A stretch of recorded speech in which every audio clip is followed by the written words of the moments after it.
Oh, the Pentagon is talking about motherships. What in the world is going on? Get in here. This is Jack with Cosmic Road. I talk about UFOs and the paranormal. Please hit like, please subscribe, and hit the bell, of course, to be notified of future videos. You don't want to miss a thing. Join me on social media. There's Facebook and Twitter links below. I would love to see you there. And, of course, comment on the story as I'm going through it. Now, people have been messaging me and so forth on social media about motherships for the last few days and telling me to look into the mothership situation. I actually have already made a video about that.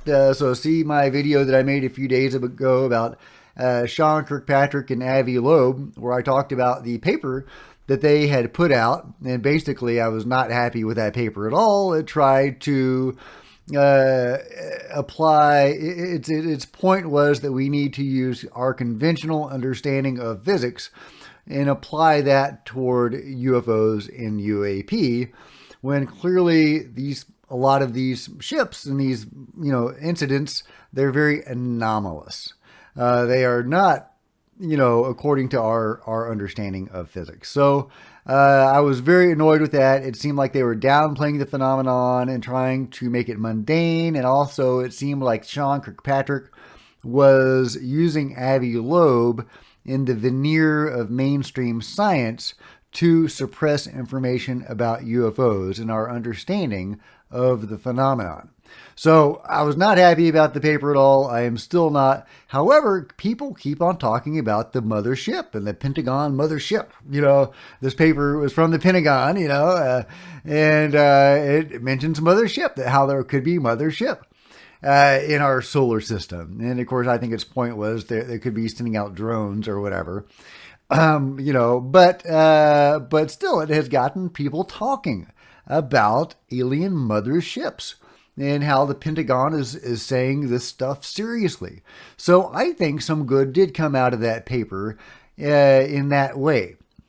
I think it's totally setting us up and setting people down the wrong path. I'm still not a fan of that paper, but very curious about everybody talking about motherships. So I just went to YouTube and I typed in Pentagon motherships to see if there was anything new about this situation that I was missing, since people kept on telling me about it.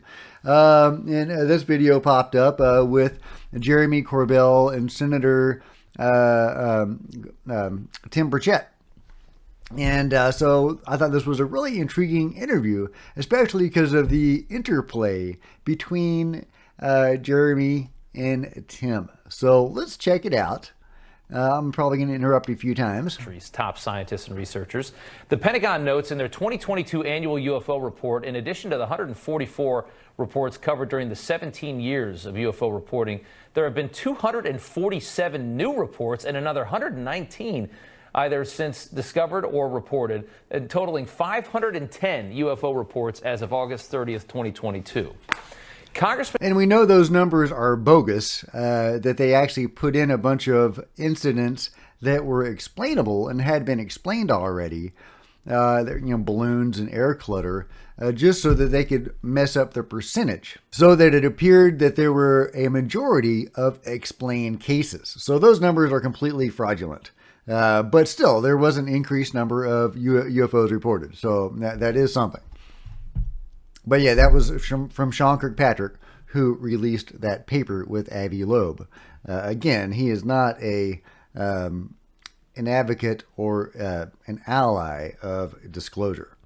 Tim Burchett of Tennessee says the U.S. government has recovered UFOs, which are currently being reverse engineered. He joins us now, along with UFO expert and filmmaker Jeremy Corbell. And gentlemen, thank you both so much for coming on. Congressman, that's a major allegation. What do we know at this point? Well, 1947, I think it's pretty clear there was a UFO crash or a mid-air collision, Roswell, New Mexico. Military intelligence, which is a whole lot like congressional ethics. It really doesn't exist. But military intelligence comes out and says, we've in fact recovered a craft and a saucer. And then the next day they ring this poor lieutenant colonel out and say, oh no, it was a hot air balloon. We've got our top pilots in the world are some of our Navy and Air Force pilots. Yeah. And they are in fact spotting these things. I've talked to them. They're not allowed to testify in congressional hearings. Our military pilots are spotting these, and we've seen this reported a lot, but they're not allowed to testify, you're saying? That is correct. That is correct. Wow. We had one there at the Intelligence Committee that was open to the public. It was Democrat controlled. I don't expect much. Why aren't the pilots allowed to testify? What is going on with that? That is weird. I don't get that. Better from the Republicans. I think it goes a lot deeper. And let me just got a lot of people compromised, brother. Yeah, it's interesting, Jeremy. I want to. Yeah, Tim Burchett keeps on talking about how people in Congress on both sides are compromised on the UFO issue. Now, I would love to know what he's talking about because, you know, the leading advocates of this stuff are Marco Rubio and Kirsten Gillibrand, both of whom seem like they're continuing to push the issue forward. Recently in the last few days, they have been demanding that Arrow be fully funded, for example. Apparently it wasn't fully funded, and they are demanding that it be fully funded. So I'm not seeing what he's seeing. I would love to know what exactly he's talking about as far as these guys being compromised on the UFO issue. I want to talk to you for a second. The Pentagon's UFO chief, this is a Pentagon guy, a UFO chief, the chairman of Harvard's astronomy department as well, both releasing a report on Tuesday where they wrote an artificial interstellar object could potentially be a parent craft that releases many small probes during its close passage to Earth. You've got the Pentagon talking about the idea of a mothership going above us and sending probes down. Yeah, well, listen, let's get to the crux of the issue here. The UFO phenomenon, it's nothing new. This has been with us for a long time. Yep. The silver bullet would be if we have been exploiting these technologies through crash retrieval programs and that sort of thing. These programs, these exploitation programs, they do exist. So I would agree with the congressman here. And first of all, I'd like to thank you, by the way, for your advocacy on this U.A.P. issue. And I would like to also encourage you, Congressman, with whatever power that you do have with your colleagues to do one thing in particular. Right now, we have the U.S. Senate Committee on Appropriations. They have jurisdiction over the spending. We have Senator Patty Murray. We have Senator Susan Collins, who are able to audit these special access programs, such as ones that are held, like you're talking about, at Lockheed Martin. So I would like to include in this investigation, which I ask of you. That was a cool little video. Well, is that one ship or is that multiple ships? What do you think? Programs, such as ones that are held, like you're talking about, at Lockheed Martin. So I would like to include in this investigation, which I ask of you, for example, Lieutenant General Dimitri Henry. You know, he is the current director for Intelligence Joint Staff J2. They have authority and management over the intelligence community, and they should be asking questions. If we do have UFO exploitation programs, right, I'm calling the silver bullet, they should be able to ask of Lockheed and other contractors, what are they working on that goes back to 1947 and the UFO topic. And I feel like you could be very effective. Yeah, it's very interesting. I want to show, because we're close to running out of time, I want to show just something that you have, Jeremy.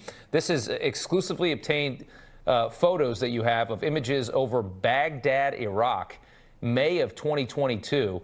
It's kind of hard for people to see what we're talking about. If we take the banner down, you'll be able to see it better there in the bottom right. There you go. What can you tell us about these pictures? I mean, to me, this doesn't look like anything. Why do you make something of this? Yeah, because the Air Force classified this in a secret archive as U.A.P. or UFO. We call it the Baghdad Phantom because that was... Yeah, and that's a good point that Jeremy brings up. People are trying to call this a missile. And, you know, I don't know. I'm not a missile expert. It could be a missile.